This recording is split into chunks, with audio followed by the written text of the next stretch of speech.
All right, so you guys get in your cozy spots, get everything ready.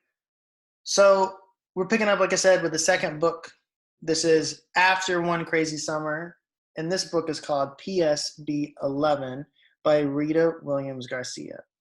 All right.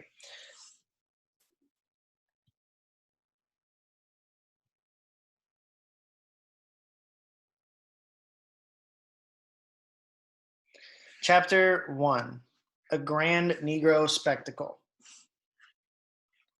You'd think that after flying 6 odd hours from New York to Oakland, then flying 6 odd hours back, Vanetta, Fern, and I would be world class travelers. And those bumps and dips would be nothing. The 727 still shook, rattled, and rolled from cloud to cloud with no sign of letting up. And we were headed into a storm as we approached New York. The captain said that good old storm was just the thing we needed to cool off the sticky August air waiting to greet us on the ground. The last thing my sisters and I needed was lightning bolts seeking out plane metal. I kept the fact about lightning's love of big metal objects to myself. No need scaring my sisters with what I knew. They were scared enough. We had made the best of our flight. For nearly 6 hours up in the clouds, we couldn't stop talking about meeting our mother, going to the People's Center, and getting to know Sister Macumba, Sister Pat, and even Crazy Kelvin.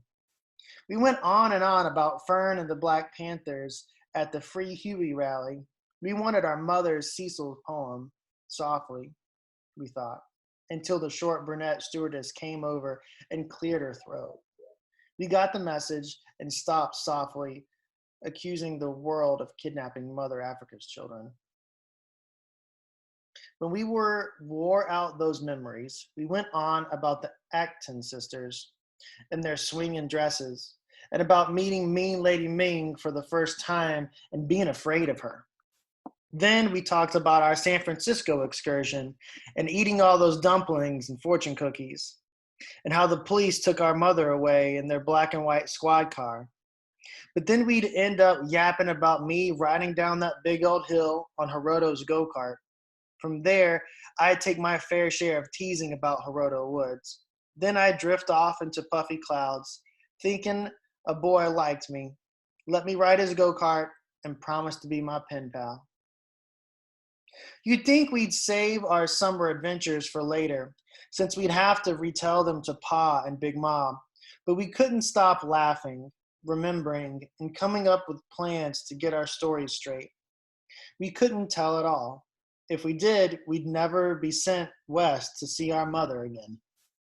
The captain told us to fasten our seatbelts. We were coming in for landing. We held hands and leaned to the left to watch New York come in closer. The bay, roads, buildings, houses, and bushes that were really trees. 100 butterflies tickled the insides of my belly as the plane went down, down, down. Vanetta and Fern closed their eyes and covered their ears. We all screamed until we met a big bounce against the tarmac, followed by smaller bounces and bumps. Big Ma wouldn't have stood for any screaming coming from her grands, but what Big Ma didn't know wouldn't earn us her shame.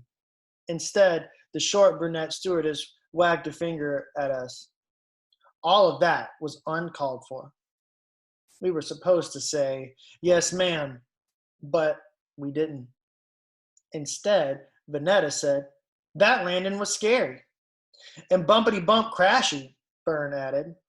It sure was, I said. The stewardess, who was also our airport chaperone, shook her head and told us to stay put until everyone was off the plane. She'd escort us to the baggage claim after she and the other stewardess did the final tidying up.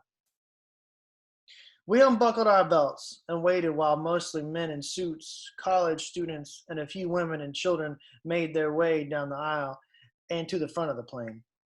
We were anxious to go, but the stewardess chatted on with the captain instead of doing her tidying up. We're ready, Vanetta announced to our chaperone. I shushed her, but the stewardess ignored us And Fern tugged at my arm and said, gotta, which was her secret code for I have to make a pee-pee. The way she squirmed, it wasn't much of a secret. Let's go back there. I nodded toward the tail of the airplane where the bathroom was. I had made her use the airplane toilet while we were halfway through the flight. The flight was too bumpy and she hadn't forgotten it. Fern shook her head no. She wouldn't go back there again, not even with the plane parked on the ground. We got up and marched down the aisle toward the cockpit. Excuse me, I said loudly. We have to go to the bathroom. Just hold your horses, young lady. You've held on for this long, you can last a little longer. Fern's face was turning colors, and her eyebrows reached up to say, please, please. So I grabbed Fern's hand, said, come on, and we exited the 727 without our chaperone. The three of us went running down the carpeted walkway towards the terminal. We heard her shouting, stop those Negro girls, stop them. Vonetta yelled back, we're black girls. Who cared what kind of color the stewardess called us? I had to get my sister to the bathroom.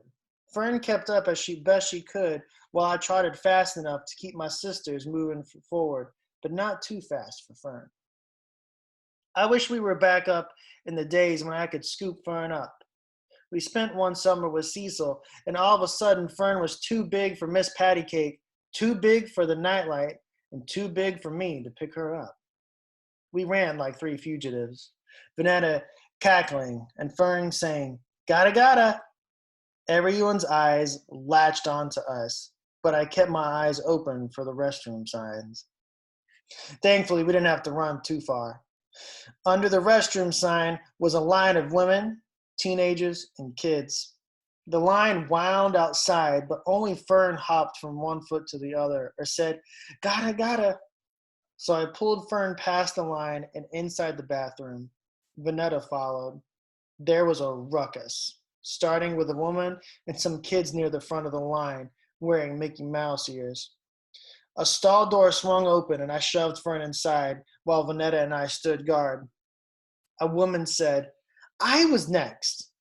Then I said, we claim this stall for the people. And Vonetta said, right on. And we thought we looked pretty tough standing there, guarding the stall for our sister, like the Black Panthers guarded the courthouse steps for Huey Newton. Then this other woman stood before us scolding. The people, my Fanny, no one has the right to be rude. You should have asked politely. A stall door slammed and another woman came out. Politely? These don't know from polite. She glared at us. We stood our ground like panthers standing up to a line of cops. A lot of good it did Fern. While the woman tried to shame us and Vonetta and I stood our ground, the worst had happened. A clear pee-pee stream ran from Fern's stall down the tiles to the next stall. Fern must have not made it into the bowl, and the squatter next to Fern let out a stream of words of her own. Now I was mad at myself for not doing what I should have done. Picked Fern up, too big or not, got her in the stall, her shorts down, and set her on the bowl like I did when she was 3. When Fern came out, I checked her shorts. She had at least managed to get them down in time before she sprayed the floor. There were too many eyes and mouths agape, accusing and murmuring. I led Fern to the sink and turned the knob on. Go, Fern. Wash your hands. Fern's chin stayed pressed to her chest. Go ahead, Fern.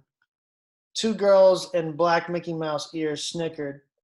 Vonetta and I cut our eyes at them. Where is your mother? The mother asked. She also wore Mickey Mouse ears. Then all the women chimed in, and one said our mother should take a firm hand to us. Our mother is a soldier in the Revolution, Vonetta said. No one knew what to make of that. Then the washroom lady pushed her way between the women, the laughing girls, and us. Lord, look at that mess, the woman declared. It was just a little stream, but she was no one to fool with. That didn't stop Vanetta. Lucky thing you have that mop, miss. I grabbed Fern's wet hand and Vanetta's, and we made our way around the angry washroom lady and through the line of waiting tiskers and pointers. My sisters and I ran, dodging through travelers with luggage and airport workers of all kinds. We followed the signs pointing to the baggage claim area, where we expected to find Pa and Big Ma, and somewhere during all that running, we began to laugh. Sure enough, I saw Big Ma, although I didn't see Pa. Our grandmother's sea green dress with matching hat and white feathers stood out among black, brown, gray, and navy business suits. She was hard to miss. No one was happier than I to see Big Ma, who, while I ran with my arms stretched open, didn't seem as tall as she'd always been. But would what would we call her besides Big Ma? We were running and giggling, and just we were in hugging range, my long flapping arms flapped into a newspaper spread open before a gray suit. The paper flew in two directions, and I turned and said, "Sorry," but kept running towards Big Mom, whose arms weren't outstretched like mine. Her hands covered her mouth, and her eyes widened like she was watching a horror movie in the dark. Then both hands went from her mouth to her hips. "Delphine!" The Del pulled down low and quick, and the fiend had no choice but to follow like an ashamed child. The joy of running and screaming got knocked clean out of me. I stopped running while Vanetta and Fern sped past me and clamped onto Big Ma. "Yes, Big Ma?" "Delphine, did you see what you just did?" My 3 second silence went 3 seconds too long for Big Ma. "Go over to that white man and apologize for knocking him down. Go on." "I told him I was sorry," I said. Her face boiled beneath her hat and wig. "Delphine." Now the fiend spoke her mind. "We're out here in public." Public meant being out among a throng of white people, and for that I was glad. Their white faces and wide-eyed stares saved me from getting the good side of Big Ma's right hand. All I needed was for the women in the bathroom, led by the Mickey Mouse ears wearers, the washroom lady, and the short brunette stewardess, to come out, wagging their fingers and telling all. The white man in the gray suit, the one whose newspaper I sent flying, approached us, and I knew I was in trouble. Big Ma both feared white people and placed them up on a pedestal. The man started out using one of Big Ma's favorite words. "Ma'am," he said, "it was an accident." He was full of smiles, one aimed my way. "Mister," she told the man, who was older than Uncle Darnell and younger than Pa. "Sir," she started again, "I don't know what gets into children running in the airport like horses on a racetrack." I doubted the man understood her. Big Ma's children started like a churn making butter, and Delphine and depending on how he heard her, her horses watered lawns or housed people. His expression didn't stop Big Ma from apologizing on my behalf. "She wasn't brought up to be running in public places. No, sir, she surely wasn't." The young man was uncomfortable with Big Ma's pleading and apologizing and said, "It was an accident, ma'am." He folded his newspaper and took off as fast as he could. If the real Black Panthers and not that fake crazy Kelvin had seen Big Ma, they would have called her a traitor to her people. They would have drawn an ugly Aunt Jemima picture of Big Ma with a pig snout and tail and put it in the Black Panther newspaper, the same way they drew cartoons of the police and Richard Nixon, who was running for president. The man's word wasn't enough for Big Ma. She went on scolding. "Delphine, what do you mean running through the airport, knocking down a white man, causing a grand Negro spectacle for all the world to see?" The more Big Ma carried on, the more she got exactly what she didn't want in the first place. There wasn't an eye that could turn away from us. That's the end of chapter 1. Quite the entry back, right? So this book picks up right where we left off with One Crazy Summer. Literally the next scene from the beginning of the plane ride to the plane ride. And their greeting with Big Ma has changed a lot, right? Delphine mentioned that when she saw Big Ma for the first time, that she looks kind of hunched over and old, but they're always going to call her Big Ma. I think that's got something to say. You know, the girls are behaving totally different now. They're much more confident and much more into themselves, even though that might get them in trouble from time to time, like what happened with the bathroom. But there's also pros of it too. Like, you know, they stood up for themselves against the stewardess, and they're just taking care of each of one another and not apologetic. You know, they're much more confident in who they are. So I'm interested to see where this goes. I will record chapters and upload them to YouTube for you guys to listen to. We will do 1 chapter a day, so Saturday, Sunday, Monday. So I'll post 3. We will most likely meet again on Tuesday.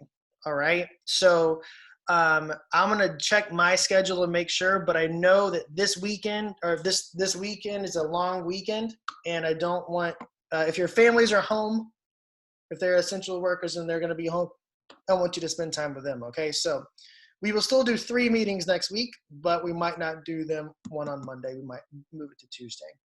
I will email that to your families this weekend, okay?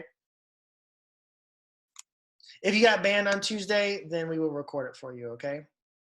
Sydney, I will make you the host. Is that all right with you? Yup. Okay, so I'm going to make Sydney the host. You guys be awesome, be good, be inclusive, and speak kindly, even though I'm not here, okay? Talk to you guys later, all right? Oh, God, does this look terrible?